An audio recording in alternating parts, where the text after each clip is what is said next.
Question था, पाठशाला teacher जीत भाई संघवी ने पूछा था कि मैं अभी पढ़ लेता हूँ. On one hand, Pujya Shri, even her own experience, based on her interpretation of scriptures, recommends finding one's own path and getting self-learning to achieve omniscience, like Tirthankaras and other Siddhartmas. On the other hand, unless I misunderstood, she suggested, based on the followers of anecdote of Parshvanath or Maruswami followers, that having a guru is better present than following tenets of the past. In this case, a prior Tirthankar. So, if Keval Gyan is self achieved by self observation and learning, etc., why is a guru in present always needed? Is that to avoid the possible Anekantvad interaction of various Tirthankars by multiple individuals? Please clarify. सो ये question पूछा गया है, वैभव श्री जी को पहुंचाया था, उन्होंने भी देखा हुआ है. तो उसके साथ ये आज का डिस्कोर्स शुरू होगा. पहले तो प्रार्थना जो करती है वो करेंगे और उसके बाद क्वेश्चन और जो है वो सेशन शुरू होगा. वैभव श्री जी आप शुरू कर सकती हैं.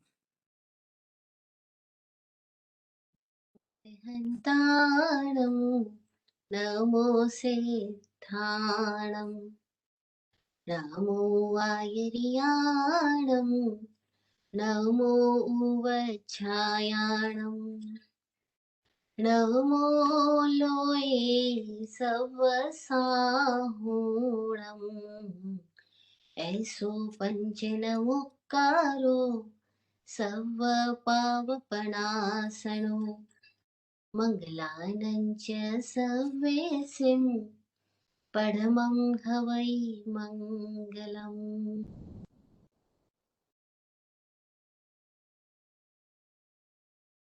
ध्यानमूलं गुरोर्मूर्ति पूजामूलं गुरोर्पदम्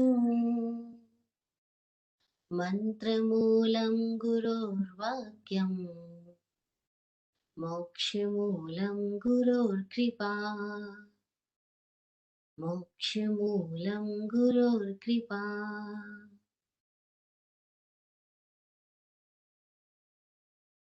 वितराग परमात्मा आत्मज्ञानी निर्ग्रंथ सद्गुरुदेव और आगम वाणी को भावमय वंदन नमन. समस्त जिज्ञासुओं की, श्रोताओं की, भव्य आत्माओं की भव्यता को प्रणाम.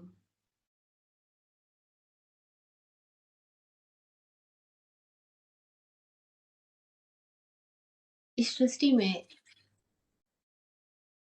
सतत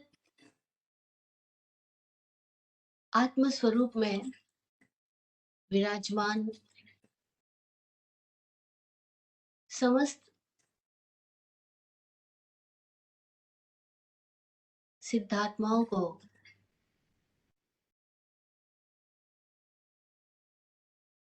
उनकी बरस रही कृपा को बहुत बहुत आभार आभार आभार. जय हो. सबसे पहले क्षमा मांगती हूँ, जो निर्धारित समय है उससे मैं आज लेट हुई. दुबई में होने की वजह से थोड़ा समय यहाँ जल्दी का है. और जितेंद्र भाई शाह का जो प्रश्न है बोस्टन से जिन्होंने पूछा है, प्रश्न बड़ा प्यारा है. इसे ये बताता है कि वो बहुत ध्यान पूर्वक सुन रहे हैं. और प्रश्न उठना स्वाभाविक है कि एक बार तो ये कहा गया कि अपना सत्य खोजो, खुद की यात्रा खुद करनी है. आप ही अपने दीपक हो, आप ही अपने गुरु हो. और दूसरी तरफ ये है कि अगर सामने कोई तीर्थंकर मौजूद है, सदगुरु मौजूद है, जागृत पुरुष मौजूद है, तो बजाय किसी परंपरा को फॉलो करने के, बजाय किसी जो जा चुके हैं उनके पद चिन्हों का अनुकरण करने के, जो सामने मौजूद है उनके पास जाओ. फिर दोनों बातों में फर्क क्या है? हकीकत में देखो तो कोई फर्क नहीं है, क्योंकि जो खोजी है, जो चल पड़ा है, उसी को तो कोई मार्गदर्शक मिलेगा. किसी मेले में एक बच्चा गुम हो गया। थोड़ी देर बाद उसे पता लगता है, अरे मेरे मम्मी पापा का हाथ छूट गया, अब क्या करूं? तो वो क्या करेगा? और वो जगह जगह ढूंढेगा, पूछना शुरू करेगा, कहाँ है मेरे मम्मी पापा? इतने मेले में उसको दिखाई नहीं पड़ रहे हैं। तो क्या करेगा? वो लोगों से पूछेगा, देखा क्या? ऐसे ऐसे व्यक्ति को देखा क्या? माता पिता भी तो ऐसे ही करेंगे, पूछेंगे जगह जगह, अरे ऐसे बच्चे को देखा क्या? और फिर वो पूछते हैं, वो खोज रहे हैं, वो चल पड़े हैं, एक दूसरे को ढूंढ रहे हैं, मिल जाते। ऐसा ही है, हम भी इस दुनिया के अंदर खोए हुए हैं, सब के सब खोए हुए हैं। हमें पता ही नहीं है हमारा असली स्वरूप क्या है, हमें पता ही नहीं हम यहाँ आए क्यों है। तो माया नगरी है, सब भुलावे में है, हम सब भ्रमित है। और जो भी मिलता है, जैसा भी मिलता है, हम वही कहीं कहीं आकर्षण विकर्षण में गायब रहते हैं। कभी किसी इंसानों के साथ, कभी किसी सामानों के साथ। कोई कोई है जो पूछता है, मैं यहाँ क्यों हूँ? आया क्यों? कहाँ से आया? कहाँ जाना है मेरे को? अभी मैं दुबई में देख रही हूँ, यहाँ पे इतनी भीड़, क्योंकि ईद का दिन था वो, और दुबई मॉल में हम थे। इतनी भीड़, सब भागी जा रहे हैं। और मैं पल पल देख रही हूँ हर जगह पर, बस सब भाग ही भाग रहे हैं। लेकिन कहाँ जाना है? जल्दी करके जाना कहाँ है ये नहीं पता। ऐसे ही है, यहाँ तो फिर भी पता है, अरे अपने घर जाना है। वो बाहर जो एक घर है, ऐसे ही भीतर भी एक घर है, वो है शाश्वत घर। उसको खोजने के लिए हम हैं, लेकिन पता नहीं ना। तो ये सदगुरु की वाणी जगाती है, बताती है कि तुम्हारा शाश्वत घर कुछ और है, तुम यहाँ आए किसी और कारण से हो। खाली जो बाहरी चकाचौंध है, इसमें खोने के लिए हम नहीं आए। ये चकाचौंध भ्रमित करती है, भटकाती है, लेकिन कहीं पहुंचाती नहीं है। तो जो खोजी है, वो गुरु के पास तक भी पहुंचवाता है। या यूं कह दो कि जो खोज रहा है, उसको गुरु सहायता कर सकता है, उसको गुरु की वाणी कुछ मदद कर सकती है। जो खोज ही नहीं रहा है, जो खोया पड़ा है, उसे क्या करेगी? तो दोनों बातों में फर्क नहीं है, एक तरह से देखा जाए तो। अब दूसरी अपेक्षा से बात करें, तो सब साधकों की यात्रा अलग अलग तरह की है। कुछ ऐसे हैं जिनकी प्रकृति ऐसी है कि वो किसी को मानेंगे नहीं, खुद ही जानेंगे, खुद ही खोजेंगे। उनके सामने गुरु भी है तो उसको भी स्वीकार नहीं करेंगे। जैसे कि आदिनाथ भगवान के समय में जो महावीर भगवान का जीव था, मरीचि के रूप में। तो प्रथम तीर्थंकर से एक बार पूछा गया, उनके समवशरण में, उनकी सभा में, कि क्या आपकी सभा में कोई ऐसा व्यक्ति है जो तीर्थंकर बनेगा? तो प्रभु आदिनाथ कहते हैं, मेरी सभा में नहीं, सभा के बाहर खड़ा है एक व्यक्ति। पूछने वाले हैरान है, अरे सभा में तो बड़े बड़े विद्वान होंगे, कोई भक्त होंगे, कोई मनीषी होंगे, कई राजा चक्रवर्ती है, भरत भी है, लेकिन आदिनाथ नाम उनमें से किसी का भी ना लेकर के मरीचि का नाम लेते हैं। और वो मरीचि जो आदिनाथ भगवान को भी नहीं मान रहा है, वो मरीचि जो उनकी बातों को भी स्वीकार नहीं कर रहा है। मरीचि वह है जो ये कह रहा है कि आपकी बात होगी आपकी जगह सत्य, पर मुझे ये स्वीकार नहीं है, मैं तो अपना सत्य खुद खोजूंगा। क्योंकि उसके भीतर में कुछ और तरह का जीवन प्रवाह हो रहा है, और उसके प्रवाह को आदिनाथ भगवान देख पा रहे हैं। लोगों को तो लग रहा है कि मरीचि आदिनाथ का विरोधी है। कुछ लोगों को ऐसा लग रहा है कि मरीचि जो है, वो आदिनाथ की बातों को हर कोई मान रहा है और ये एक नहीं मान रहा है। ये अपने आप को क्या समझता है, अहंकारी है। कुछ लोगों को लग रहा है कि मरीचि तो बहुत आलसी है, क्योंकि आदिनाथ जो कह रहे हैं ये तो बिल्कुल ही डिफरेंट दिशा में जा रहे हैं, वो कुछ भी नहीं कर रहा है। लेकिन आदिनाथ मरीचि के भीतर कुछ और देख पा रहे हैं। वो ये देख पा रहे हैं कि मरीचि खोजी है, ये मरीचि खुद खोजने वाला है। ये पुरुषेण प्रकृति का है, ये अपना मार्ग खुद बनाएगा, ये शेर की तरह है। और शेर किसी और का शिकार नहीं करता, किसी और का किया हुआ शिकार कभी नहीं खाता, वो खुद ही शिकार करके खाता है। ये शेर की विशेषता है, इसलिए महावीर भगवान का सिंबल भी शेर है। किसी और का दिया हुआ सत्य, उधार सत्य उन्हें ग्रहण ही नहीं है, ग्राह्य नहीं है, स्वीकार्य नहीं है, मना कर दिया, नहीं, खुद खोजूंगा। तो जो खुद खोजेगा, किसी और को फॉलो नहीं करेगा, वो कौन बनेगा? फिर वो तीर्थंकर बनेगा। तीर्थंकर मतलब अब वो है जो गुरु बनेगा, अब वो जो है घाट बनेगा, अब वो है, वो खुद भी तैरेगा और औरों को भी तैरेगा, क्योंकि उसके भीतर की प्रकृति डिफरेंट है, उसकी अवस्था डिफरेंट है। ये बात ऋषभ ने कितने युगों पूर्व महावीर के लिए कह दी थी। परंपरा सवाल करती है कि तीर्थंकर तो 3 भव पहले ही डिसाइड होता है, तो आदिनाथ भगवान ने जब महावीर के संबंध में ये घोषणा की, उसके बाद तो महावीर के बहुत सारे भव हुए, तो तीर्थंकर 3 भव पहले डिसाइड होते हैं, तो क्या इसका मतलब सब कुछ नियत है? नहीं, सब कुछ नियत नहीं है, लेकिन उनकी प्रकृति उनको बता रही है कि वो क्या होगी। और तीर्थंकर होने का कर्म बंद नहीं हुआ है, लेकिन तीर्थंकर होने की अवस्था उसके भीतर मौजूद है, बीज मौजूद है। वो बीज को देख करके आदिनाथ कह रहे हैं कि ये जीव है जो तीर्थंकर होने योग्य है, क्योंकि वो खोजी है, अपना मार्ग खोजेगा। महावीर से जब पूछा गया कि आपने जो सत्य दिया, हम उसको स्वीकार कर ले, हम उसको मान ले, हम मुक्त हो जाएंगे? मना कर दिया महावीर ने, नहीं, जो मैंने कहा है उसको मान लेने से मुक्त नहीं होंगे। बोले क्यों? आप तो सत्य कह रहे हो। बोल रहे कि मेरा सत्य है, मेरा खोजा हुआ, और सत्य कभी उधार नहीं होता, खुद ही खोजना होगा। ये महावीर की घोषणा है। लेकिन अगर कृष्ण की तरफ देखें तो कृष्ण क्या कहते हैं? हम भगवत गीता पढ़ते हैं, कृष्ण कहते हैं तू सब कुछ छोड़ के मेरी शरण में आ जा और मैं तुझे सारे पापों से मुक्त कर दूंगा। ये भी सत्य की एक चरम अभिव्यक्ति है, और महावीर की बात भी सत्य की चरम अभिव्यक्ति है, और दोनों विपरीत दिखाई पड़ती है, लेकिन सत्य का यही तो मजा है कि सत्य अनेकांत है, सत्य विचित्र है। इसको किसी एक चित्र में नहीं बांधा जा सकता कि महावीर ने कह दिया वही सत्य है या कृष्ण ने कह दिया वही सत्य है। नहीं, महावीर जिनसे बात कर रहे हैं वे लोग दूसरे हैं, कृष्ण जिनसे बात कर रहे हैं वे लोग दूसरे हैं। कृष्ण जिस तल पर जिस तरीके से पहुंचे हैं वो दूसरा तरीका था, और महावीर केवल ज्ञान जिस तरीके से पहुंचे वो तरीका दूसरा था।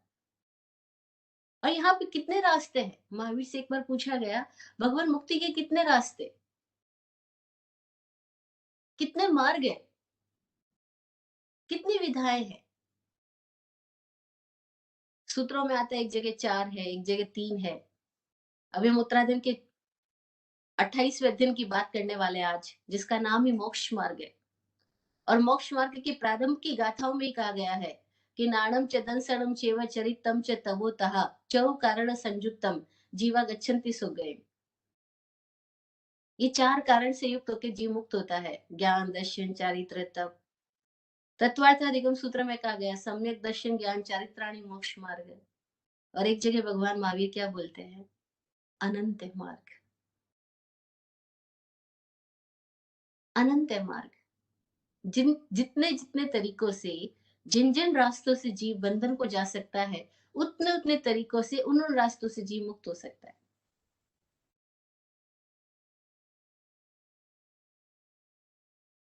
अनंत कारण है बंधन के भी, अनंत कारण है निर्जरा के भी, मुक्ति के भी। जिया सवा ते परिसवा, ये भी आचारांग सूत्र का एक सूत्र है।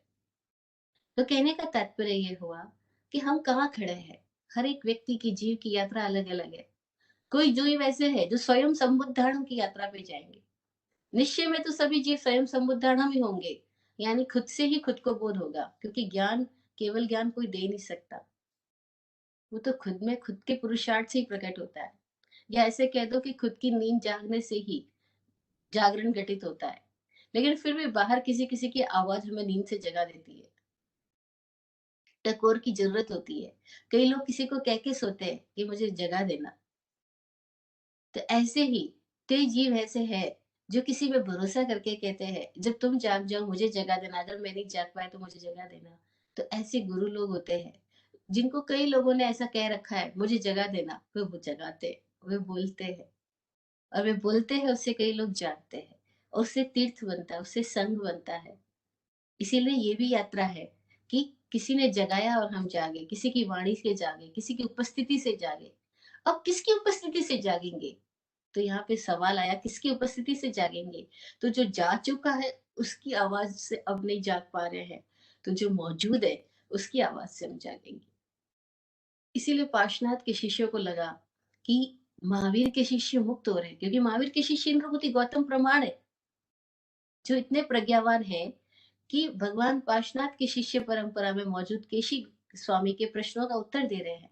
और केशी स्वामी को ये विश्वास हुआ कि हाँ, जो जागरण मेरे भीतर अब तक घटित नहीं हुआ, वो गौतम स्वामी के भीतर घटित हुआ देख रहा हूँ। गौतम स्वामी सारे द्वंद्वों से मुक्त दिख रहा हूँ और मैं अपने आप को सारे द्वंद्वों से मुक्त नहीं देख रहा हूँ। और उनको तुरंत कारण समझ में आता है कि ये प्रत्यक्ष प्रकाश के साथ है और मैं प्रकाश से दूर हूँ, प्रकाश के नाम के साथ हूँ, प्रकाश से दूर हूँ। ये वो प्रज्ञावान केशी स्वामी को इंद्रभूति गौतम के सत्संग से, उनकी परिउपासना में, उनके सानिध्य में समझ में आ गई बात। फिर क्या फर्क पड़ा, वो उम्र से बड़े हैं, वो परंपरा से बड़े हैं, वो दीक्षा में बड़े हैं। नहीं, उन्होंने अपने किसी भी तरह की बाहर की किसी भी मान्यता को फिर स्थापना नहीं दी, फिर प्रतिष्ठा नहीं दी। बस उनके भीतर जो खोज थी, उस खोज ने रास्ता पहचान लिया कि इंद्रभूति गौतम को रास्ता मिला है। यहाँ सूर्य उदित हुआ है। जब उन्होंने पूछा सूर्य कहाँ है, क्योंकि मुझे तो अंधेरा दिखता है, तो उन्होंने कहा सूर्य है, महावीर है, महावीर मौजूद है। उगो क्षीण संसारो, उगो विमलो, भानु। जब ये बातें सुनी तो उनको समझ आया, हाँ, इनका चेहरा देख के लग रहा है कि इनको गुरु मिला है। इनका चेहरा देख के, इनकी बात सुन के लग रहा है कि ये मार्ग पे है। बस प्रज्ञावान को बात समझ में आते ही फिर वो परंपरा को नहीं पकड़ के रखता है, फिर वो सत्य की दिशा में चला जाता है। इसीलिए वो गुरु के पास चले गए, वर्धमान के संग में दीक्षित हुए, वर्धमान के पास सानिध्य में चले गए। और ऐसा ही सत्य है। अगर आप खोजी हो और वास्तविकता में खोजी हो, अपने आप के प्रति ईमानदार हो, खुद की प्रामाणिकता के प्रति आप सजग हो कि मैं प्रामाणिक हूं या नहीं हूं, मैं जिस मार्ग पे हूं वहां मैं प्रामाणिक हूं या नहीं हूं, ये खुद को ही पता है आपको।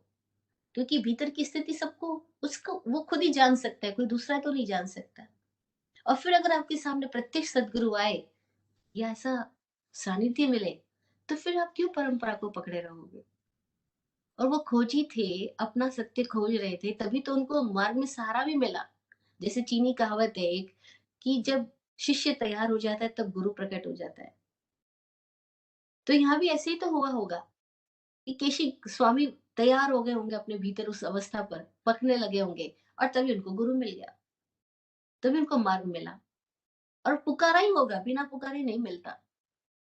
यहाँ मोर भी पुकारता है बादलों को, धरती भी पुकारती है बारिश को, पुकारते हैं तभी मिलता है। और पुकार शिष्य के अंदर पैदा होती है, वो खोजी है। वो पुकार जो पैदा होती है वो प्रार्थना है, और प्रार्थना को मार्ग मिलता है। निश्चय में तो केवल ज्ञान खुद से ही होता है, लेकिन उस ज्ञान की उस अवस्था तक आने के पहले बहुत सारी जो हमारी यात्रा होती है, वो यात्रा सहयोग से संभव होती है। और सबसे उत्तम अगर सहयोग है, उत्तम अगर निमित्त है, तो वह है जागृत पुरुष का। उससे बड़ा और कोई सहयोग नहीं, उससे बड़ा कोई स्वर्ग ही नहीं है। जो जागृत पुरुष के चरणों में है, वो उससे बड़ा स्वर्ग कहीं नहीं है। ये बात केशी स्वामी को समझ आ गई, इसीलिए वो अपनी पुरानी परंपरा को छोड़ करके महावीर के समक्ष, महावीर के पास मौजूद हुए, उपस्थित हुए, समर्पित हुए, उनकी शरण में गए। तो प्रश्न ये कि दोनों बातें कैसे हो सकती है? क्या ये अनेकांत है? हाँ जी, अनेकांत भी है, ऐसा भी कहिए। और ऐसा भी कहिए कि हर एक यात्रिक अलग अलग है, हर एक साधक अलग अलग है, हर एक का स्तर अलग अलग है, हर एक की यात्रा अलग अलग होगी। इसीलिए कोई ऐसा होगा महावीर के जैसे जो कहेगा नहीं, मैं आदिनाथ को भी नहीं मानता, मैं खुद खोजूंगा। हाँ, ऐसे भी लोग हैं। उनको तीर्थंकर कहा, उनको संयम संबुद्धाणु कहा। ऐसे भी लोग हैं जो कहेंगे मैं आपकी शरण में आ जाता हूँ, बस मैं अपना दिमाग छोड़ता हूँ। ये भी आसान बात नहीं है, समर्पण भी आसान मार्ग बात नहीं है। जैसे संकल्प का मार्ग है महावीर का मार्ग, कृष्ण का मार्ग समर्पण का मार्ग बताया। ऐसा कि वो अपना आप को छोड़ दे, खुद को छोड़ दे, क्योंकि जैसे ही खुद को छोड़ा, अहंकार छूट जाएगा। ये जो हमारी मान्यता है वो छूट जाएगी। ये जो दिमाग में भरा हुआ भूसा है वो सब खत्म होने लगेगा। बस खुद को छोड़ दे, दिमाग लगाई मत। तब क्या होगा? अस्तित्व के साथ खुद को एकाकार कर ले। वहाँ जो मैं को कहा गया, कृष्ण मैं अपने ओ कृष्ण चेतना को नहीं कह रहे कि एक कृष्ण एक व्यक्ति है, उसको नहीं कह रहे। वो एक विराट को कह रहे कि कृष्ण कौन है? एक विराट अस्तित्व। उस विराट अस्तित्व को अपने आप को समर्पित कर दे, तब क्या होगा? तब तू भी विराट हो जाएगा। और अभी हम लोग सब शूद्र के साथ जुड़े हुए, तुच्छ के साथ जुड़े हुए, छोटे के साथ जुड़े हुए, इसीलिए सब लोग छोटे छोटे बंध में है। लेकिन जब कोई अपने आप को विराट अस्तित्व के साथ छोड़ देता है, वो विराट हो जाता है, फिर वो एकाकार होने लगेगा। ये बात कृष्ण ने कही। दोनों मार्ग है, दोनों बिल्कुल विपरीत दिखते हैं, लेकिन विपरीत है नहीं। और ऐसा ही तो है। सीढ़ियां हमें ऐसी लगती है, अरे ये सीढ़ियां है, पर ये नीचे ले जाती है, ये ऊपर लाती है। सीढ़ियां तो निमित्त है। जो नीचे खड़ा उसको लगेगा ये तो ऊपर की ओर जा रही है, जो ऊपर खड़ा उसको लगेगा नीचे की ओर जा रही है।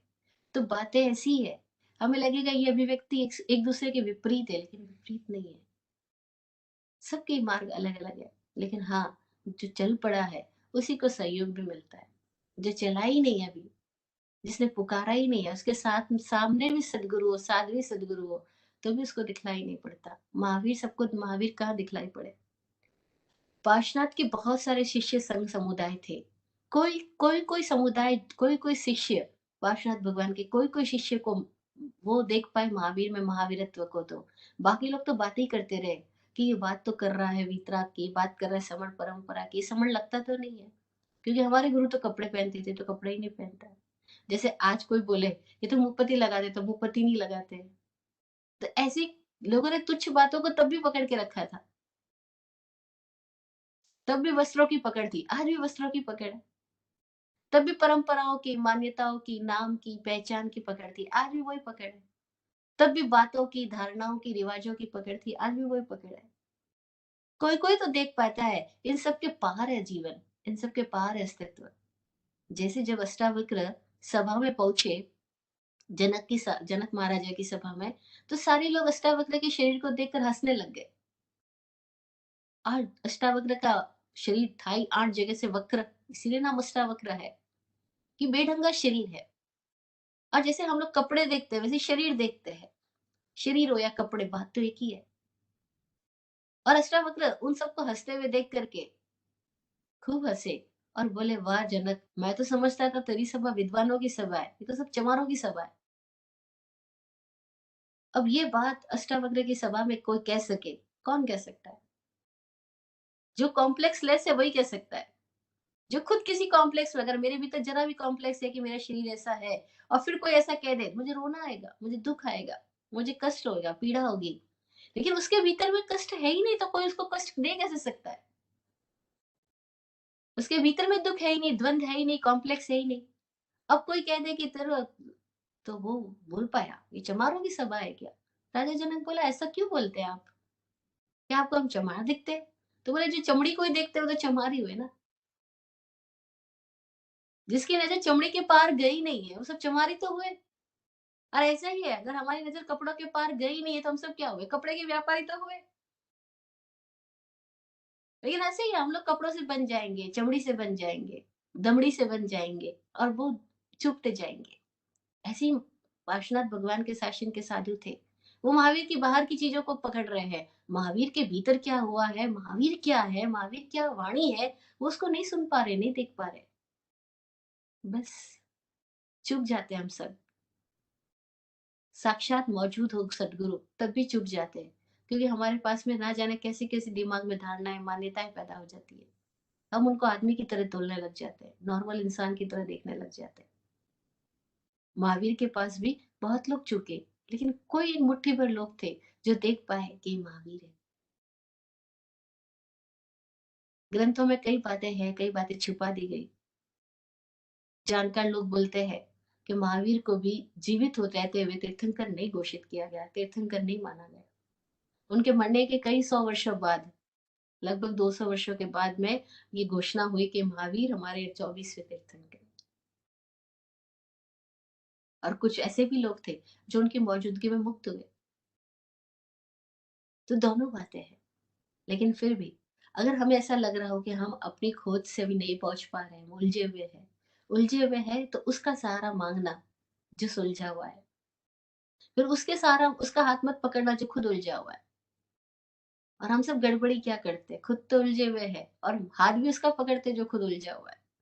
फिर भटक जाते, और फिर भटक करके न जाने कहाँ से कहाँ, दूर से दूर पहुंच जाते हैं, संबोधि के मार्ग से बहुत दूर चले जाते हैं। और ऐसा ही देख रही हूँ, हम सब कितनी कितनी बार भटके, कितनी कितनी बार किनारे के पास आ करके भटक जाते, संबोधि के मार्ग से दूर चले जाते। तो पकड़ छोड़नी होगी, और पकड़ छोड़ने से पहले पकड़ को पहचानना होगा, क्योंकि जिसको पकड़ का पता ही नहीं है वो छूटेगा क्या। मैं किसको पकड़े हुए हूँ, किस बात को पकड़े हुए हूँ, किस राग को पकड़े हुए हूँ, ये राग ही समझ में नहीं आएगा तो मुक्त कैसे होंगे। उत्तराधीन सूत्र, हम अब तक उसके 27 अध्ययनों के संक्षिप्त सार को सुन चुके हैं। आज हम बात करते हैं 28वें अध्याय की। इस 28वें अध्याय का नाम है मोक्ष मक्क गई, मोक्ष मार्ग गति। इस मोक्ष मार्ग गति है। वैभव श्री जी, अगर जीत जी को अगर कोई फॉलो अप क्वेश्चन है तो अभी ले लेना है। यस अगर यस आपने यस। जो आंसर दिया तो उनको पूछ लेते हैं, उनको अगर कोई प्रश्न का समाधान हुआ और कोई कुछ बाकी है तो लेट मी आस्क हिम। જીત ભાઈ, આન્સર તમને બરોબર મળ્યો? Do you feel this was satisfactory? બીજો કોઈ follow up question છે? I just sent you a request to unmute. Yeah, no, thank you. Thank you for taking the question and answering it. Uh, th- uh, I can only thank you for, addressing it. This can go on into quite a bit of discussion, but I appreciate the response that Vaibhav Shri gave. It is good, but we can discuss more, but I want to go through just like everybody else, I'm sure, through her whole Uttarayadhan explanation. So I don't want to take any more time, but thank you again, and I appreciate the response. um, Obviously everything is multifaceted, and I will think on this, and maybe we can discuss more if we have time later on. Thank you. Yes, definitely. And Jeet, if you have any additional thoughts or questions, you can also send me additional questions.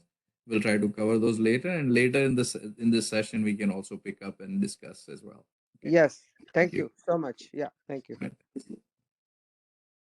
अगर जीत भाई अभी भी कुछ पूछना चाहते हैं तो पूछ सकते हैं, अगर उनके भीतर कोई बात पैदा हुई है तो अभी भी पूछ सकते हैं।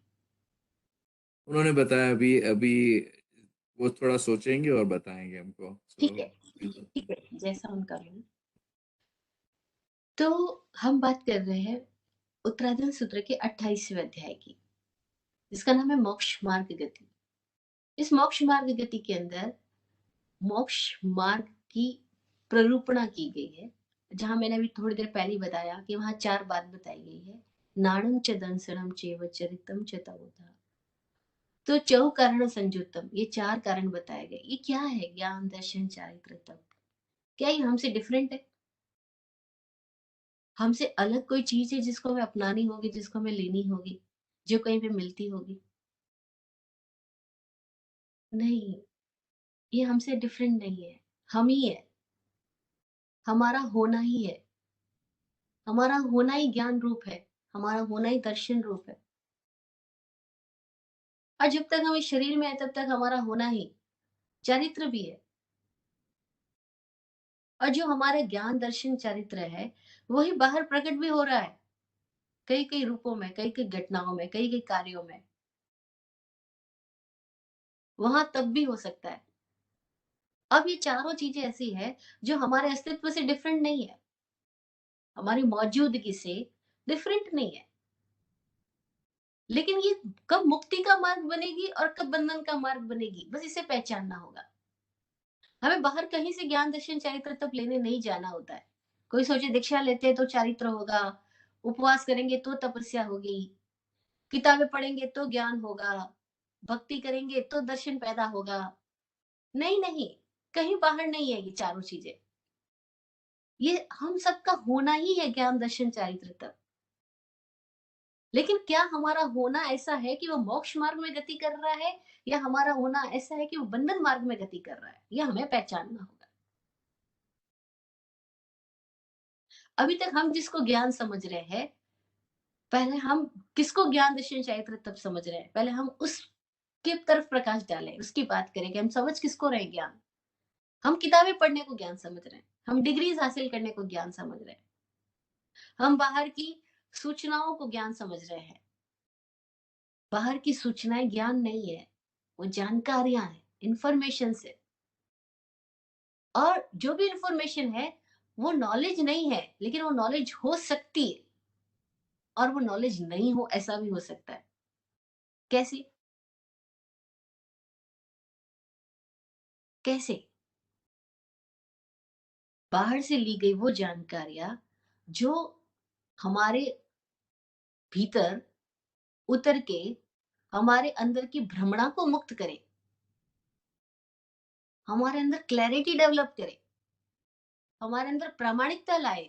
बाहर की वो जानकारियां जो हमें अपने आप में प्रामाणिक बनाए, हमारे भीतर स्पष्टता लाए, हमारे को हल्का करे, हमें प्रकाशित करे, तो वो ज्ञान हो सकती है।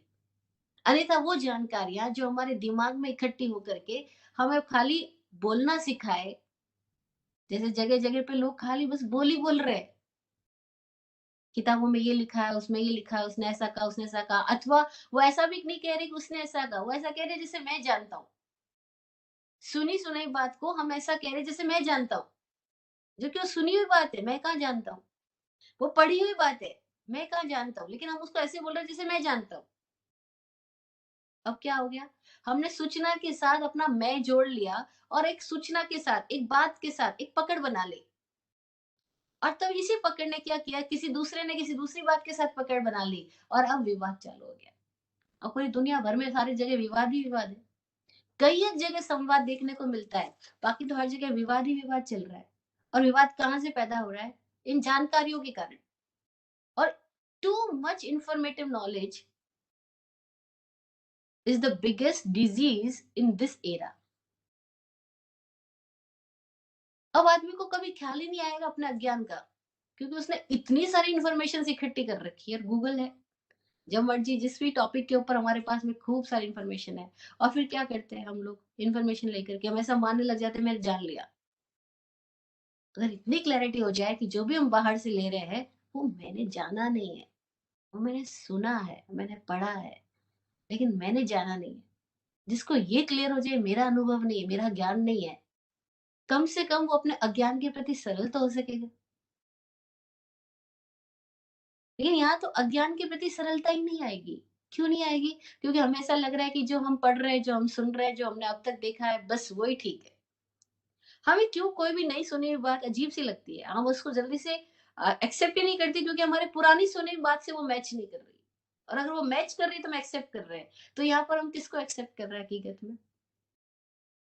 अपने ही माइंडसेट को। और ऐसे ही हम सब लोग अपने अपने माइंडसेट के लिए आग्रहशील है, और इसीलिए हम लोग ज्ञानी नहीं है, अज्ञानी है, लेकिन हमें अपने अज्ञान का बोध ही नहीं है। और जब तक अज्ञान का बोध ही नहीं है, हम बंधन के मार्ग पे, मुक्ति के मार्ग पे नहीं। ज्ञान तो वो जो हल्का करे, ज्ञान वो है जो प्रकाशित करे, ज्ञान वो है जो इस क्षण जानने की हमारी क्षमता है। और ज्ञान हर पल है, ज्ञान शब्दों का भंडार का नाम नहीं है। ये बात इसलिए कह रही हूँ क्योंकि पहले ज्ञान के नाम पर जो हमारी इतनी सारी दिमाग में पैदा हुई चीजें हैं, हम उनको समझ पाए कि ये ज्ञान नहीं है, तो शायद हमें समझ पाए कि ज्ञान क्या है। ज्ञान हम है। जैसे सूर्य का प्रकाश सूर्य का अपना स्वरूप है, सूर्य का होना ही प्रकाश में होना है। हम सूर्य और उसके प्रकाश को अलग अलग नहीं देख सकते कि सूर्य यहाँ होगा, प्रकाश कभी कहीं और होगा। नहीं, सूर्य का होना ही प्रकाश रूप है, ऐसे हमारा होना ही ज्ञान रूप है। और जैसे प्रकाश हर क्षण है, प्रकाश के लिए ऐसा नहीं कि पहले का प्रकाश बाद का प्रकाश, नहीं, सूर्य का प्रकाश हर क्षण है। ऐसे ज्ञान क्षण क्षण है, ज्ञान नूतन है, ज्ञान हर पल है। ज्ञान के लिए ऐसा नहीं होता कि वो भूत का ज्ञान, भविष्य का ज्ञान। विद्या के लिए ऐसा होता है, जानकारियों के लिए ऐसा होता है। ये पास्ट में कही गई बात है, ये फ्यूचर के लिए प्रोजेक्टेड बात है। ये सब जानकारियों के लिए, ज्ञान नहीं है। जहां भी पास्ट और फ्यूचर बेस्ड बात हो रही है, वो सब कुछ जानकारी हो सकती है, ज्ञान नहीं हो सकती है। और ज्ञान का संबंध बाहर के किसी शब्दों से नहीं है, वहां निशब्दता है। लेकिन हम शब्द को ज्ञान समझ रहे हैं, तो सबसे पहली गड़बड़ी यहाँ पे ये हो कि शब्द को ज्ञान समझ लिया। ऐसी दर्शन में क्या गड़बड़ी हो गई कि हमने अपनी धारणा और मान्यताओं को दर्शन समझ लिया। जैसे हमने कह दिया जैन दर्शन, हिंदू दर्शन, वैदिक दर्शन, इतनी तरह तरह की फिलोसॉफीज है ना, हम इन सबको दर्शन कह रहे हैं। अब यहाँ पे फिर भ्रमणा पैदा हो गई। एक तरफ हम आत्मा का गुण दर्शन कह रहे हैं, एक तरफ इन फिलोसॉफीज को दर्शन कह रहे हैं। तो क्या फिलोसॉफी दर्शन है? नहीं, फिलोसॉफी दर्शन नहीं है। लेकिन फिलोसॉफी को भी दर्शन कह दिया, तो हर कोई समझ रहा है दर्शन मतलब ठीक है, फिलोसॉफीज को पकड़ लो। अब किसी ने हिंदू फिलोसॉफी पकड़ ली, किसी ने जैन फिलो, किसी ने कोई और वेदांत फिलोसॉफी पकड़ लिया। हर कोई अपनी अपनी फिलोसॉफी के साथ में गति कर रहा है और समझ रहा है कि ये दर्शन है और ये मुक्ति का मार्ग है। नहीं, वो दर्शन मुक्ति का मार्ग नहीं है, क्योंकि वो दर्शन ही का है। दर्शन का सिंपल सा अर्थ है देख पाना। और हम हैं जो जान पा रहे हैं, हम हैं जो देख पा रहे हैं। जानना और देखना हमारा होना है, लेकिन क्या हम देख पा रहे हैं? यहाँ तो हम विचारों की आंख से देख पा रहे हैं, विचारों के चश्मे से देख पा रहे हैं, शब्दों के चश्मों से देख पा रहे हैं, शब्दों को ज्ञान समझ रहे हैं। और शब्द ही विचार रूप है, विचार भी तो शब्द है, और हम इसकी आंख से देख पा रहे हैं, तो वो दर्शन नहीं हुआ, ये दर्शन पे आवरण हुआ। शब्द रूप जानकारियां ज्ञान पर आवरण है, विचार रूप मान्यता दर्शन पर आवरण है। और हमारी गड़बड़ी क्या है कि हम इस आवरण को ज्ञान और दर्शन समझ रहे हैं। ये ज्ञानावरण और ये दर्शनावरण है, ये हमारे ऊपर आया हुआ पर्दा है, और हम उस पर्दे को ही सत्य मान बैठे। जैसे नहीं, हम छोटे बच्चे हैं और मूवी देख रहे हो, अभी तो छोटे बच्चे ही है सब लोग, मूवी देखते हुए इन्वॉल्व हो जाते हैं, रोना हंसना शुरू हो जाता है। कोई एकदम गुस्सा कर रहा है, कोई आप लड़ रहे हैं, तो हमारी भी मुट्ठियां तन जाती है। तो क्या हो रहा है, हम उसको एकदम सत्य समझ रहे हैं, और ऐसा सोच रहे हैं ये हो रहा है, लेकिन वो हो नहीं रहा, तो रिकॉर्डेड है। वो एक छाया चित्र है, नाम ही छाया चित्र बोला जाता है फिल्म को हिंदी में। और छाया चित्र को हम सत्य मानने लग जाते हैं। ऐसे ही बस हो रहा है कि हम सब छाया चित्रों की पकड़ बना रहे हैं, दैट इज हम जिसको चारित्र मान रहे हैं। जिसको हम चारित्र कह रहे हैं वो क्या है, छाया चित्रों की पकड़ है। और छाया चित्र ही तो है, किसी ने कुछ बोल दिया, उसकी छाया में हम चल रहे हैं, हम प्रभावों में चल रहे हैं, हम प्रभावों में सारे कार्य कर रहे हैं, दैट इज छाया चित्र। प्रभाव क्या, आज भी फैशन क्या चल रही है, हम वैसे कपड़े पहन रहे हैं, ये प्रभाव ही तो है। अभी सब लोग शादियां कैसी कर रहे हैं, वैसे हम भी शादियां कर रहे हैं। अभी सब लोग दीक्षाएं कैसी कर रहे हैं, वैसे हम भी दीक्षाएं कर रहे हैं। अब दीक्षाएं करना भी प्रभावों में जा रहा है, छाया चित्र की तरह हो गया। दीक्षा करना भी एक रिवाज बन गया है, जैसे प्री वेडिंग शूटिंग्स होती है, दीक्षा की प्री दीक्षा शूटिंग्स हो रही है। दीक्षा में भी वही सब कुछ प्रभाव चल रहा है, छाया चित्र। तो दीक्षा की बात क्या हो रहा है, वो भी छाया चित्र है कि कौन से मुनि कैसे कर रहे हैं, हमें वैसा वैसा फॉलो कर रहे हैं, और हम उसको चारित्र समझ रहे हैं। हम शब्दों को, जानकारियों को ज्ञान समझ रहे हैं। हम शब्दों के साथ पैदा हुई धारणाओं, मान्यता और परंपराओं को दर्शन समझ रहे हैं। हम छाया चित्रों की पकड़ को चारित्र समझ रहे हैं। और हम तप के नाम पर जो कुछ भी अपने शरीर को भूखा रखने को तप समझ रहे हैं, वो तो ताप हुआ, तप का हुआ। तो फिर क्या है ज्ञान दर्शन चारित्रता? पहले हम जो समझ रहे हैं वो हमें पता लग जाए कि हम किसको क्या मान रहे हैं। और जो भी हम मान रहे हैं वहां तक दर्शन है ही नहीं। दर्शन का मतलब है मानना नहीं, देख पाना। पर अभी कोई भी बात करेगा तो क्या बोलेगा, मेरी मान्यता ऐसी है, हमारे धर्म में तो ऐसा नहीं होता। अब हमारे धर्म में, उस बोलने वाले को पता ही नहीं क्या हमारा और तुम्हारा धर्म अलग अलग होता है क्या? और क्या धर्म भी बांटता है क्या कि हमारा धर्म तुम्हारा धर्म? लेकिन हम लोग नॉर्मली किसी की भी बात सुनना, ऐसे ही शब्द सुनने को मिलेंगे, हमारे धर्म में ऐसा नहीं कहा, हमारे भगवान ने ऐसा नहीं कहा। अच्छा, भगवान भी तुम्हारे और हमारे अलग अलग होंगे क्या? लेकिन लोग ये बोलते हैं हमारे भगवान, हमारा धर्म, हमारे शास्त्र में। और फिर इस तरह से हम सब बंटते हैं। ये दर्शन नहीं है जो बांट रहा है, ये दर्शन नहीं है, ये ज्ञान नहीं है जो हमें विवादी बना रहा है, ये चारित्र नहीं है जो किसी और के प्रभाव से आ रहा है, वो तो छाया चित्र है। तो एक्टिंग करना हो गया और हमें पता ही नहीं हम कब एक्टिंग कर रहे हैं। यहाँ खाली पर्दे पर एक्टर्स एक्टिंग कर रहे हो ऐसा नहीं है, हर कोई एक्टिंग ही कर रहा है।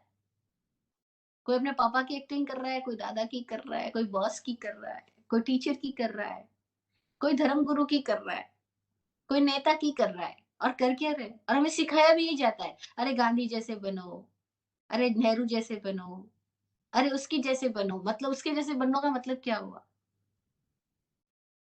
नकल करो, नकल बनो। और हमें नकली बनना सिखाया जा रहा है, चाहे वो महात्माओं के नाम पे सिखाया जा रहा है, महावीर जैसे बनो, तो भी नकल बनना हो गया। और जो भी नकल बनना हो रहा है वो चरित्र नहीं है। और नकल बनने के लिए जो भी मेहनत की जा रही है वो तप नहीं है, वो ताप है। अब ये क्लियर हो गया कि क्या क्या नहीं है, तो क्या क्या है इसकी खोज की जा सकती है। ओशो एक बहुत प्यारी बात बोलते हैं, एक सदगुरु हुए गुरुजीएफ, उसके बारे में ओशो बताते हैं। मैंने उनके प्रवचनों में सुना है कि गुरुजीएफ के पास में एक बार ऑस्पेंस्की आते हैं, और ऑस्पेंस्की उस जमाने का बहुत बड़ा विद्वान है, जिसने बहुत बुक्स लिखी है, एक बहुत बड़ा गणितज्ञ है। और जब वो ऑस्पेंस्की गुरुजीएफ के पास आते हैं तो गुरुजीएफ उनसे एक सवाल करते हैं, बस एक पेपर देते, छोटा सा पेन देते और कहते जो जो तुझे आता है वो लिख ले इसके ऊपर, तो जो तुझे नहीं आता उसकी बात शुरू करें।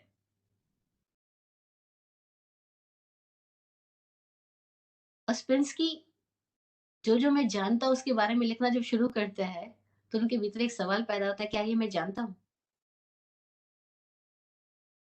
जैसे अभी हम आगे बात करेंगे, 28वें अध्याय में 9 तत्वों की बात आती है, जीव अजीव, पुण्य पाप, आश्रव संवर, बंध निर्जरा और मोक्ष।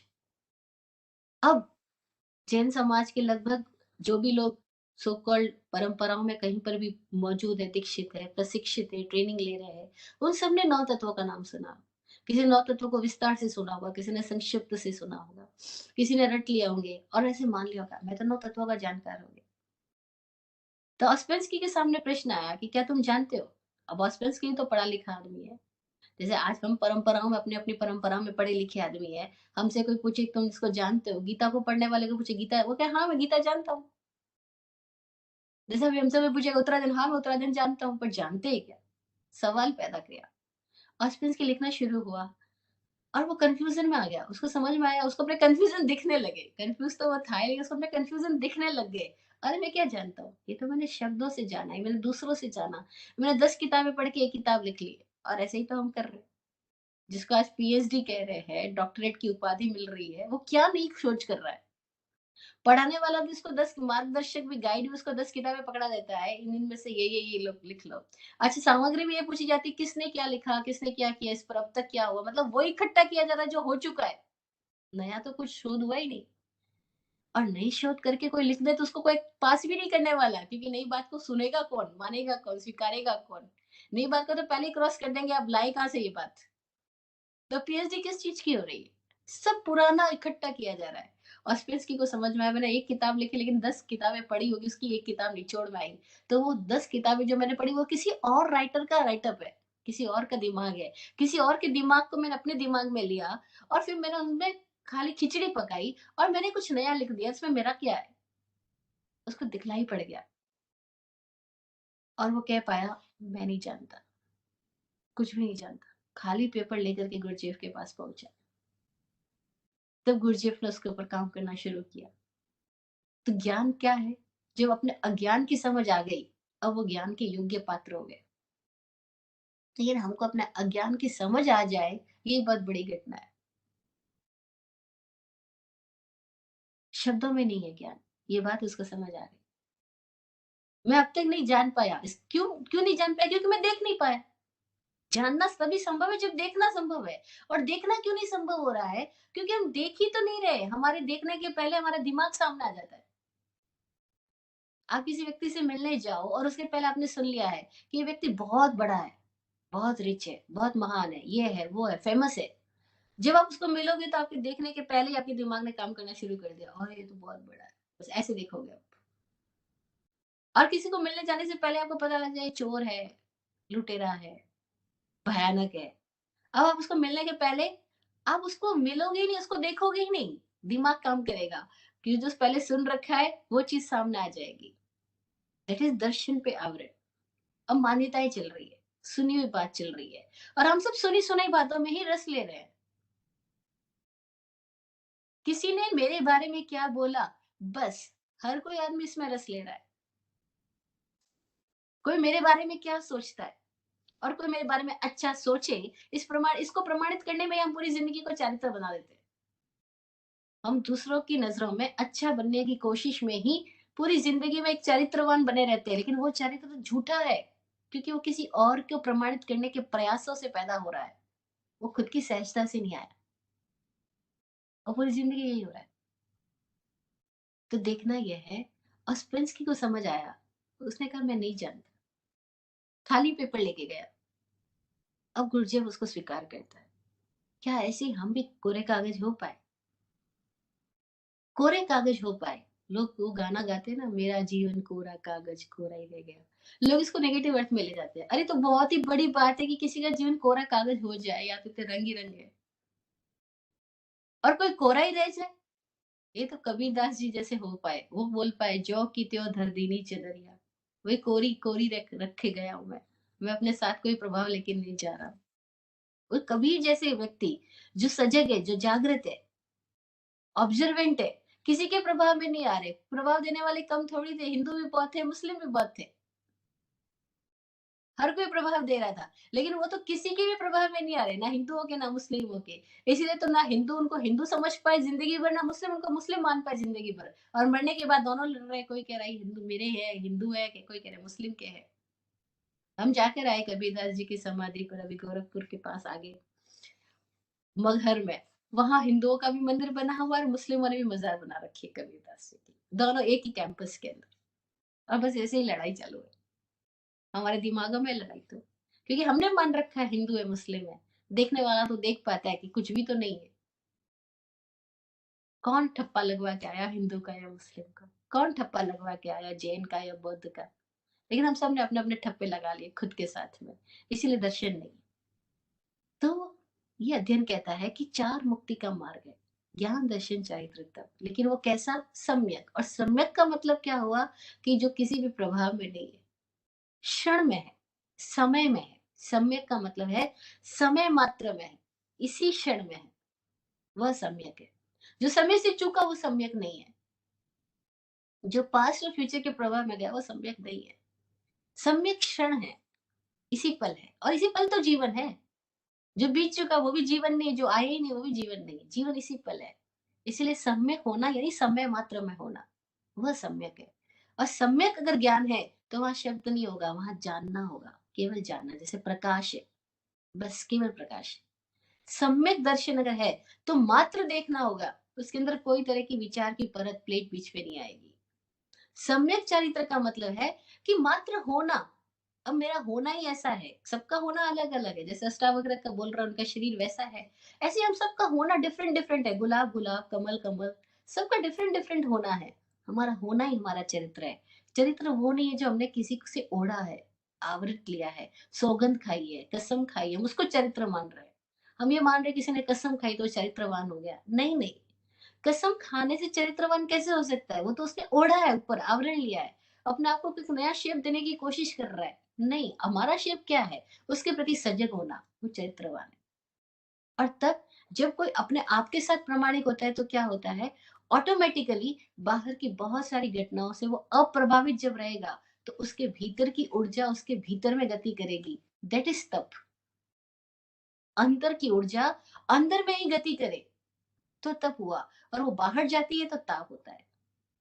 ताप का हमें अनुभव है, पूरी टाइम हम ताप में ही रहते हैं। जब ताप का लेवल बढ़ जाता है तो हम क्रोध में आते हैं, मान में आते हैं।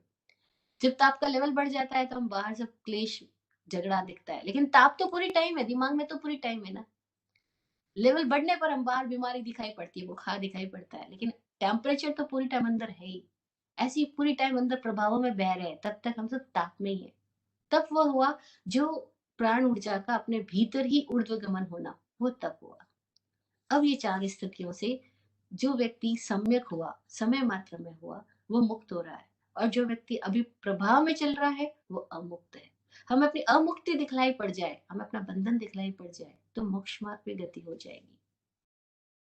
क्योंकि मोक्ष मार्ग की भांति कहाँ पैदा होगी? सवाल तो ये मोक्ष मार्ग गति की बात कर रहे हैं, पर ये गति, मोक्ष मार्ग की गति पैदा ही कहाँ से होगी? कब होगी?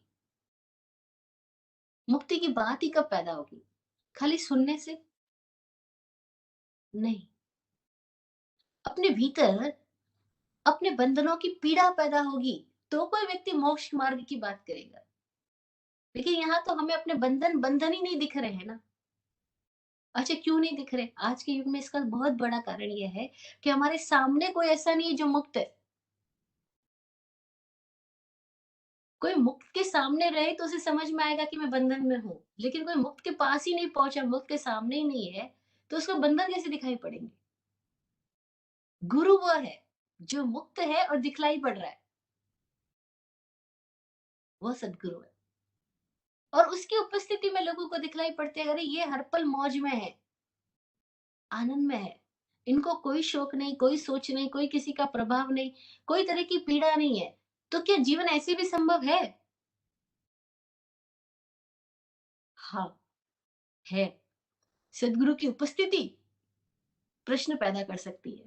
सद्गुरु की उपस्थिति पिपासा, प्यास पैदा कर सकती है। सद्गुरु की उपस्थिति मुमुक्षा पैदा कर सकती है। अरे ये मुक्त हो सकते हैं तो कोई और भी तो हो सकता है। महावीर जब मौजूद थे तब यही कह रहे थे कि अगर मेरे साथ हो सकता है तो सबके साथ हो सकता है। मैं ही अकेला महावीर नहीं, तुम सब महावीर होने की योग्यता वाले हो। आज वो बात रह गई, लेकिन सामने कोई दिखने को मिले। कोई कोई सौभाग्यशाली लोग हैं, जिसमें मैं भी अपने आप को गिनती हूँ, जिसको सामने ऐसे लोग मिले हैं जो मुक्त है, जो मुक्त पुरुषों के साथ रह पा रही है, देख पाती है, अरे ये मुक्त है, इनको प्रभाव नहीं होता, पीड़ा नहीं होती, इनको कोई सोच ही पैदा नहीं होती। क्यों नहीं सोच पैदा होती? क्योंकि देखते हैं, जानते हैं, लेकिन कोई भी प्रकार के किसी और की मान्यता में आते ही नहीं है। हाँ, ऐसे को देख के लगता है फिर हम क्यों नहीं मुक्त होते?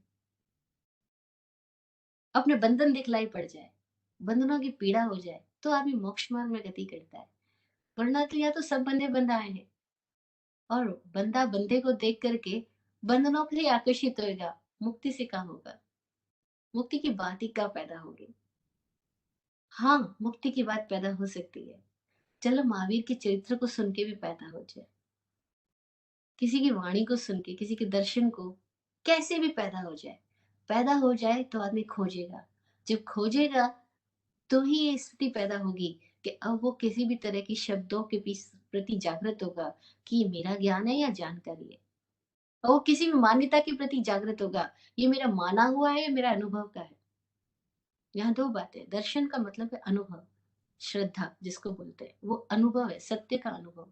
और दर्शन को लोग मान्यताओं में ले जाते हैं, जैसे जैन दर्शन, हिंदू दर्शन, अथवा मान्यता कि मेरा संप्रदाय की जो सोच होती है, उसको मान्यताओं को लोग मानते हैं। मैं ऐसा मानता हूँ, मैं ऐसा मानता हूँ, मैं ऐसा विश्वास करता हूँ। इसका मतलब है कि मैं ऐसा नहीं देख पा रहा। मैं विश्वास करने का मतलब क्या हुआ? मैं नहीं देख पा रहा हूँ, और मैं नहीं देख पा रहा हूँ को मैं पकड़ बना के बैठ गया हूँ, तो अब मैं दर्शन के विपरीत मार्ग पे जा रहा हूँ, मान्यता के बंधन के मार्ग पे जा रहा हूँ। ये हमें समझ आए, विपरीत क्या है वो समझ आए, तो शायद हमको सम्यक की तरफ गति हो सके। तो मोक्ष मार्ग में आगे बताया इस अध्ययन के अंदर में कि जो इन 4 गुणों से युक्त है, वो नव तत्व की खोज में जाता है। अब नव तत्व क्या है? जीव। जीव का मतलब जीव शब्द से नहीं, जीव का मतलब ये मान्यता नहीं कि सब जीव है। जीव का मतलब मेरे जीव का अनुभव होना कि मैं क्या हूँ। जब इस जीव का अनुभव होगा, तो हमें अजीव का भी अनुभव होगा कि मैं जो पकड़ बना रहा हूँ वो किस चीज की है। जीव की तो पकड़ हो नहीं सकती, अब मैं अजीवों को साथ कैसी पकड़ बना रहा हूँ। तब व्यक्ति को समझ आएगा कि आश्रम क्या हो रहा है। अब ये भीतर की चीजें हैं, इन तत्वों को अपने अनुभव से समझना हमने पढ़ी तत्व है, लेकिन अपने अनुभव से समझने के लिए अभी हम शब्दों में बात कर रहे हैं। लेकिन शब्दों की पकड़ मत बनाना, खुद के अंदर उतर के खोजना कि मैं जीव क्या हूँ, मैं क्या हूँ। तो जिसको ये प्रश्न पैदा हुआ मैं क्या हूँ, वो अपने भीतर के जीवन से संबंधित हुआ, तो उसको समझ में आया मैं जीवन हूँ। अब जीवन को ही यहाँ जीव कहा गया है। जीव यानी जीवन, लाइफ, लिविंग। अब मैं जो ये जीवन हूँ, इस जीवन का प्रवाह कहाँ बिगड़ रहा है? तो जहाँ बिगड़ रहा है उसका नाम आश्रम बोला, जहाँ संवर रहा है उसका नाम संवर बोला, जहाँ मुक्ति हो रही है उसका नाम निर्जरा बोला। जहां अमुक्त हो रहे हैं, जहां प्रभाव में पड़ रहे हैं, जहां हम बांध रहे हैं, उसका नाम बंधन बोला। और जो इन बंधनों के प्रति सजग हो गया, वो संवरित होता जा रहा है, वो निर्जरित होता जा रहा है। और संवरित और निर्जरित होने का परिणाम क्या हुआ? मुक्ति, वो मोक्ष हुआ। अब इन सबको अपने आप के जीवन से समझ ले कोई, तो वह तत्वज्ञ हुआ। शास्त्रों में पढ़ के रट लिया, उसे तत्वज्ञ नहीं हुआ, उसे शब्दों का जानकार शब्दज्ञ हुआ। तत्वज्ञ वो हुआ जिसने अपने तत्व से, अपने अनुभव से समझ लिया। अब ऐसा जो तत्वज्ञ है, उसका जीवन कैसा होगा, उसका आगे बताया गया कि अब उसके भीतर वो अपनी रुचि के साथ, किस तरह का उसकी रुचि है, कैसी उसकी प्रकृति है, वो वैसे गति करेगा। दर्शन में यहाँ आगे ज्ञान के 5 भेद बताए, फिर दर्शन के वापस 10 प्रकार की रुचियां बताई इसी अध्याय के अंदर। फिर इसी अध्याय के अंदर चरित्र के 5 भेद बताए, और फिर इसी अध्याय के अंदर तप का संक्षेप में बता करके छोड़ दिया गया। और फिर 29वां अध्याय चालू होता है। एक एक अध्याय की एक एक गाथा पे बात करें तो बहुत लंबा समय चाहिएगा हमें, और इतना हम न्याय नहीं कर पाएंगे। लेकिन मैं भाव करती हूँ, फिर भी वाकई कोई जिज्ञासु है तो एक एक गाथा के अंदर खोज में उतरे, गहराई से खुद के साथ साक्षात्कार करे, तो हर एक गाथा के साथ कोई कोई द्वार खुलता जाएगा। फिर 29वां अध्याय शुरू होता है सम्मत पराक्रम, सम्यक पराक्रम का, कि जो जिसको ये अपने बंधनों की पीड़ा का एहसास हो जाएगा, अब उसका इस जीवन में कैसा क्रम होगा, उसका जीवन क्रम कैसा होगा। जैसे मतलब लाइफ स्टाइल कैसी है, हम लोग अमीरों की लाइफ स्टाइल ऐसी है, नेताओं की ऐसी है, एक्टर्स की ऐसी लाइफ स्टाइल है ना। तो जिस व्यक्ति को अपने बंधनों का ज्ञान होना शुरू हो जाएगा, उसका जीवन का क्रम कैसा होगा, ये 29वां अध्याय में बताया कि वो पराक्रम होगा। यानी उसका क्रम जो है वो परा होगा, पार का होगा। उसका क्रम नॉर्मल व्यक्तियों के क्रम जैसा नहीं होगा। अब पराक्रम है, अब पराक्रम कैसा है उसका, तो बोले सम्मत पराक्रम है, यानी अपनी आत्मा का क्रम में वो जिएगा। आत्मा के क्रम में जीने का नाम सम्मत, क्योंकि समय सम्मत यहाँ आत्मा को कहा गया है। और वो सम्मत पराक्रम करेगा, उसका क्रम जो है पार का होगा, और सम्मत होगा यानी आत्मा से होगा। अब उसकी चर्या जो आत्मवान की चर्या होगी, इस आत्मवान की चर्या का स्वरूप क्या होता है, उसकी यात्रा कैसी होती है, उसका पूरा वर्णन 29वें अध्याय में है। मुझे ऐसा लग रहा है आज का समय पूरा हो गया है। मेरे लिए तो सूर्योदय हो रहा है, आप लोगों के लिए तो रात हो रही है। तो 29वें अध्याय की व्याख्या हम फिर नेक्स्ट सेशन में करते हैं, क्योंकि इसको स्टार्ट किया तो बहुत लंबा होगा। 73 क्वेश्चन आंसर है इसके अंदर है। तो इस अच्छा, क्वेश्चन आंसर के चैप्टर को हम नेक्स्ट सेशन में कभी लेते हैं। आज इतना ही करके अपनी बात पूरी करती हूँ। आप सबने बहुत प्रेम से सुना, और आप सबकी जिज्ञासाओं के लिए, आपके प्रेम के लिए बहुत बहुत आभार, धन्यवाद। सबके लिए दुआ मंगल पाठ करती हूँ। आप फूलो फलो हो जिंदगी मखमल मुलायम, आपकी हर खुशी पे है हमारी जान सदके। दुआ करते हैं चुपचाप दिल की थाप से हम, रहे जाते नवाजे हर घड़ी अरमान सबके। अमन और चैन से गुजरे आपका वक्त सारा, अमन और चैन से गुजरे आपका वक्त सारा, रुख पे खिलती रहे यूं रूह की मुस्कान खुल के। रुख पे खिलती रहे यूं रूह की मुस्कान खुल के। जय हो।